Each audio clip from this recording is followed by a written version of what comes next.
ये है जानो जंक्शन।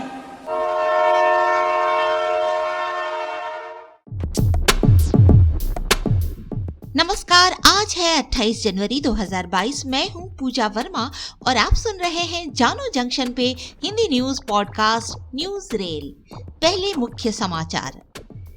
रेलवे भर्ती बोर्ड परीक्षा में धांधली के विरोध में आज बिहार बंद के आह्वान पर छात्रों के साथ कई राजनीतिक पार्टियां भी उतरी सड़कों पर। बिहार में कई जगहों पर हंगामा और प्रदर्शन। दिल्ली में प्रधानमंत्री नरेंद्र मोदी करियप्पा ग्राउंड में आयोजित नेशनल कैडेट कोर यानी एनसीसी रैली में पहुंचे। डीसीजीआई ने भारत बायोटेक को इंट्रानेजल बूस्टर डोज के ट्रायल की दी मंजूरी। 9 जगहों पर होंगे परीक्षण। कर्नाटक के पूर्व मुख्यमंत्री बीएस येदियुरप्पा के नातिन का शव बेंगलुरु के एक निजी अपार्टमेंट में लटका हुआ मिला। उत्तर पश्चिम भारत में शीतलहर का कहर जारी। अब समाचार विस्तार से। भारतीय रेल की भर्ती परीक्षा में धांधली के विरोध में कई छात्र संगठनों द्वारा बिहार बंद को लेकर आज दिन भर बिहार में जगह जगह छात्रों और विपक्षी दलों का हंगामा होता रहा। इसे विपक्षी राजनीतिक दलों ने जमकर समर्थन दिया।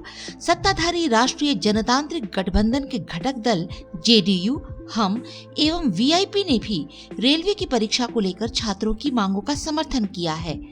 रेलवे द्वारा जांच कमेटी के गठन और आश्वासन दिए जाने के बावजूद बंद के दौरान प्रदर्शनकारियों ने पटना सहित पूरे बिहार में जगह जगह सड़क जाम किया। पटना, भागलपुर व दरभंगा में ट्रेनें भी रोकी गई हैं।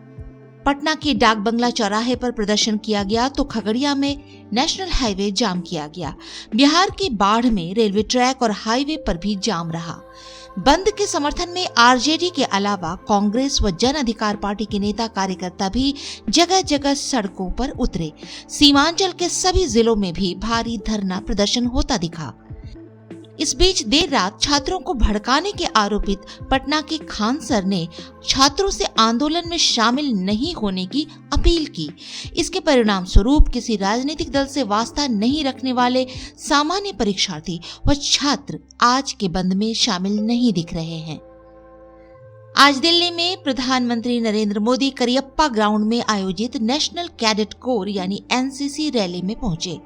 करियप्पा ग्राउंड में एनसीसी रैली के दौरान कैडेट्स ने अपने सांस्कृतिक कौशल को प्रदर्शित करते हुए रंगारंग कार्यक्रम प्रस्तुत किए। प्रधानमंत्री ने इस अवसर पर एनसीसी कैडेट्स को संबोधित करते हुए कहा कि मुझे गर्व है कि मैं कभी आपकी ही तरह एनसीसी का सक्रिय कैडेट रहा हूँ। मुझे एनसीसी में जो ट्रेनिंग मिली, जो जानने सीखने का मौका मिला, आज देश के प्रति अपनी जिम्मेदारियों के निर्वहन में मुझे उससे असीम ताकत मिलती है। प्रधानमंत्री ने एनसीसी कैडेट्स को युवाओं में नशा मुक्ति का उत्तरदायित्व सौंपते हुए कहा कि जिस स्कूल कॉलेज में एनसीसी हो, एनएसएस हो, वहाँ पर ड्रग्स कैसे पहुँच सकती है। आप कैडेट के तौर पर खुद ड्रग्स से मुक्त रहें और साथ ही साथ अपने कैंपस को भी ड्रग्स से मुक्त रखें। आपके साथी जो एनसीसी एनएसएस में नहीं है, उन्हें भी इस बुरी आदत को छोड़ने में मदद कीजिए। देश में 162 करोड़ से ज्यादा कोरोना की टीके की खुराक दी जा चुकी है। इस बीच एक और बड़ी खबर सामने आई है कि drug controller general of India यानी डीसीजीआई ने भारत बायोटेक को उसकी नाक से दी जाने वाली कोरोना वैक्सीन की बूस्टर खुराक के परीक्षण की इजाजत दे दी है। माना जा रहा है कि इस इंट्रानेजल वैक्सीन की खुराक के जरिए देश में कोरोना के खिलाफ जंग से निपटने में मदद मिलेगी। नाक से दी जाने वाली इस कोरोना वैक्सीन का परीक्षण देश में 9 जगहों पर किया जाएगा। भारत बायोटेक ने स्वदेशी वैक्सीन कोवैक्सीन का निर्माण कर देश में कोरोना महामारी के खिलाफ जंग में बड़ी कामयाबी हासिल की है। मीडिया रिपोर्ट्स के मुताबिक भारत बायोटेक ने अपनी नेजल वैक्सीन BBV154 को पहले से टीका ले चुके लोगों को बूस्टर डोज के तौर पर उपयोग करने का प्रस्ताव दिया है। ऐसा माना जाता है कि इंट्रानेजल वैक्सीन में ओमिक्रॉन सहित कोरोना वायरस के विभिन्न वेरिएंट को फैलने से रोकने की क्षमता होती है। कर्नाटक के पूर्व मुख्यमंत्री और बीजेपी के दिग्गज नेता बीएस येदियुरप्पा की नातिन सौंदर्या का शव बेंगलुरु के एक निजी अपार्टमेंट में लटका हुआ मिला। सौंदर्या ने कथित तौर पर आत्महत्या कर ली है।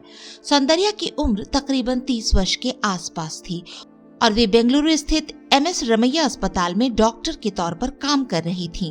पुलिस के मुताबिक सौंदर्या अपने पति के साथ रह रही थी, जो कि खुद भी पेशे से डॉक्टर हैं और दोनों का 6 महीने का एक बच्चा भी है। पति पत्नी माउंट कार्मेल कॉलेज के पास रह रहे थे। सौंदर्या की शादी 2 साल पहले हुई थी और वे आज शुक्रवार की सुबह मृत पाई गई हैं। इस खबर से उनके परिवार और प्रदेश भाजपा को झटका लगा है। इस बीच मुख्यमंत्री बसवराज बोम्मई अपने कैबिनेट सहयोगियों के साथ श्री येदियुरप्पा को सांत्वना देने अस्पताल पहुंचे। अब तक इस बात की कोई पुष्टि नहीं हुई है कि सौंदर्या ने कथित तौर पर खुदकुशी से पहले कोई नोट छोड़ा था या नहीं। शव का पोस्टमार्टम बेंगलुरु के boring and lady Curzon hospital में चल रहा है। उत्तर और पश्चिम भारत में शीत लहर का कहर जारी है। मौसम विभाग ने कहा है कि अगले 5 दिनों में पंजाब, हरियाणा, दिल्ली, उत्तराखंड, मध्य प्रदेश, उत्तर प्रदेश, राजस्थान और गुजरात के कई हिस्सों में कड़ाके की ठंड पड़ने की संभावना है। देश की राजधानी दिल्ली, NCR सहित उत्तर भारत में पिछले कुछ दिनों से कड़ाके की ठंड पड़ रही है। राजधानी दिल्ली में मौजूदा तापमान 8 डिग्री सेल्सियस है। गुरुग्राम में गुरुवार को न्यूनतम तापमान 5.5 डिग्री सेल्सियस दर्ज किया गया। दिल्ली, पंजाब और यूपी के कई इलाकों में ठंड के साथ शीतलहर और कोहरे का प्रकोप देखने को मिल रहा है। आने वाले दिनों में भी उत्तर भारत में हाड़ कपाती ठंड से राहत मिलने के आसार नहीं है। अनुमान है कि दिल्ली, पंजाब, हरियाणा समेत देश के कई इलाकों में अगले 3-4 दिनों तक ठिठुरन जारी रहेगी। मौसम विभाग के अनुसार 29 जनवरी से 4 फरवरी के बीच जम्मू कश्मीर, लद्दाख और पश्चिम हिमालय क्षेत्र में ताजा बर्फबारी के आसार हैं। हिमपात के बाद मैदानी इलाकों में सर्दी बढ़ने की भी संभावना है। आज के लिए इतना ही। सुनते रहिए जानो जंक्शन पर न्यूज रेल।